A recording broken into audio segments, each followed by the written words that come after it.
Friends, இன்றைக்கி நம்ம ice biryani சேனலில் ஆந்திரா ஸ்பெஷல் பெசரட்டு எப்படி பண்ணுறதுன்னு பார்க்கலாம். இந்த பச்சை பயிறு பார்த்தீங்கன்னா ஒரு ப்ரோட்டீன் ரிச், அதே சமயம் ஃபைபர் ஜாஸ்தியாக இருக்குது, பி விட்டமின் இருக்குது, ஹையர் லெவல் ஆஃப் ஆன்டிஆக்சிடென்ட் இருக்குது. மேலும் இது லோ இன் கேலரிஸ், அதனால் இது ஒரு டயபெட்டிஸ் ஃப்ரெண்ட்லி ரெசிபி. கூடவே இது ஒரு வெயிட் லாஸ்க்கு உகந்த ரெசிபி, ஒரு கிட்ஸ் ஹெல்த்தி ரெசிபி. இது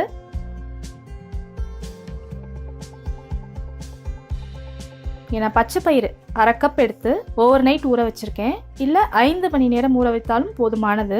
1 இன்ச் இஞ்சி 4 துண்டுகள் எடுத்திருக்கேன். பூண்டு 5 பல் பூண்டு எடுத்திருக்கேன், பெரிய பல் பூண்டு தான். பச்சை மிளகாய் 2 எடுத்திருக்கேன். இது நீங்கள் காரத்திற்கு தகுந்தவாறு கூட்ட குறைக்க செஞ்சுக்கோங்க. 1 டீஸ்பூன் ஜீரகம் எடுத்திருக்கேன். தேவையான அளவு உப்பு. தோசையில் சேர்க்கறதுக்கு எண்ணெய் நல்லெண்ணெய் பயன்படுத்தினீங்கன்னா ரொம்ப நல்லது. இப்போ இதெல்லாத்தையும் சேர்த்து நம்ம அரைச்சிடலாம். இப்போ இந்த மிக்சி ஜாரில் எல்லாத்தையும் சேர்த்தாச்சு. கூடவே உப்பும் சேர்த்துருக்கேன். இதில் இப்போ தேவையான அளவு தண்ணி சேர்த்துட்டு நம்ம அதை அரைச்சி எடுத்துடலாம். இப்போ நம்ம மாவு அரைச்சாச்சு. இதை நம்ம தோசை செஞ்சிடலாம். இப்போ இந்த தோசைக்கல் நல்லா சூடாயிடுச்சு.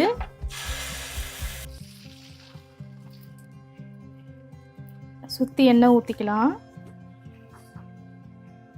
இப்போ இதை நம்ம மூடி போட்டு வேக வச்சிடலாம். இந்த தோசை பெசரட்டு தோசை கொஞ்சம் மிதமான தீயில வச்சு எடுக்கணும். இல்லைன்னா பார்த்தீங்கன்னா டக்குன்னு கரிஞ்ச மாதிரி ஆகிடும். அதனால குறைவான தீ வச்சு பொறுமையாக வறுத்து எடுக்கிறது ரொம்ப நல்லது.